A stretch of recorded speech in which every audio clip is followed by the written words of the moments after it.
Today we're going to talk about 4 reasons why you should not do a Roth conversion.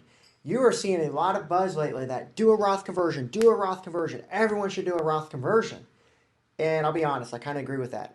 Not fully, but I do agree that most people should be doing a Roth conversion, although there is a small amount of people that probably shouldn't do it, and there's also a certain amount of people that should not do everything to a Roth. And that's what we're mainly going to talk about today, of why it makes sense to not move everything to the Roth, but probably have more of a balance. Okay?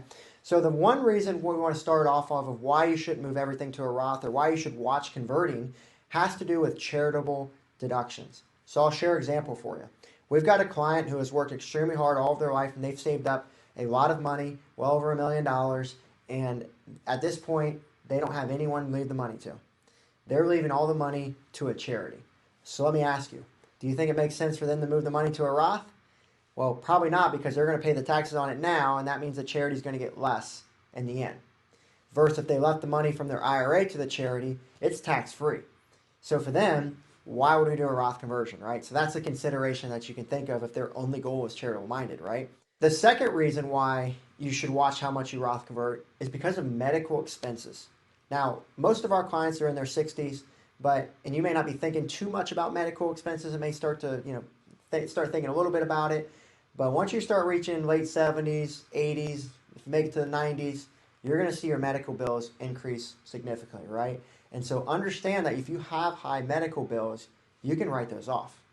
We can take those as a deduction to offset income in retirement. And if that's the case, you may have 1 year where you need a lot done. And if you use all those deductions in 1 year, that would off-put any income. So maybe it'll be better to do a Roth conversion later on at that time. So maybe we want to have a balance here to have that flexibility to offset those medical expenses if that ever arises in the future. So keep in mind of that, but also any future deductions that may come up for you. Another consideration of why you should watch doing a Roth conversion, and this is one that we see often with, like I said, most of our clients between that 60 to 65 range, is if you stop working and you retire, let's say at 60, what are you going to do for health insurance? Medicare does not start till 65. And so what we see a lot of people do is they go under the Affordable Care Act, which offers you potentially low-cost health insurance if your income's low enough. Well, if you do a Roth conversion, what happens to your income? What happens to your cost of health care? Increases. So that may be a consideration of why we maybe want to watch doing it during that time. We've argued to people that it makes sense to do a Roth conversion during that time. We've argued with people it does not make the sense to do a Roth conversion at that time. My advice to you is to run your numbers, and you've got to weigh the cost of, if we pay this much more for health care, is it going to make that much sense to pay more long term?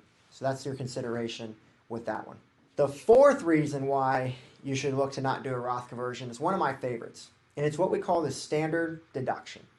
Standard deduction says that if you're married filing jointly and your income is $27,700 or less for 2023, then you do not have to pay any taxes. If you're single, it's about half of that.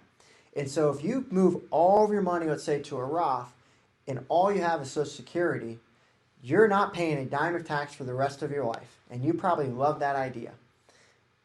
But you're leaving some money on the table. You're leaving that standard deduction on the table where you could actually take out money from an IRA during that time and not pay any money in tax. So if you're trying to do all these Roth conversions right away, you're going to be paying a lot of money in taxes, whereas maybe we don't want to convert everything. Maybe we want to leave some behind so we can maximize that 0% bracket over time, maximize that standard deduction, maximize any of those other deductions that we've talked about to put ourselves in a better situation. So the way we really conclude this is we probably want to have more of a balance. Not all of our eggs in one basket. We want to make sure that, hey, we're not having everything in tax deferred, we're not having everything in Roth. We need to find what that balance is for you, so we now have more control over when we take out money in retirement. So those are 4 specific reasons that we look for our clients to see if a Roth conversion makes sense.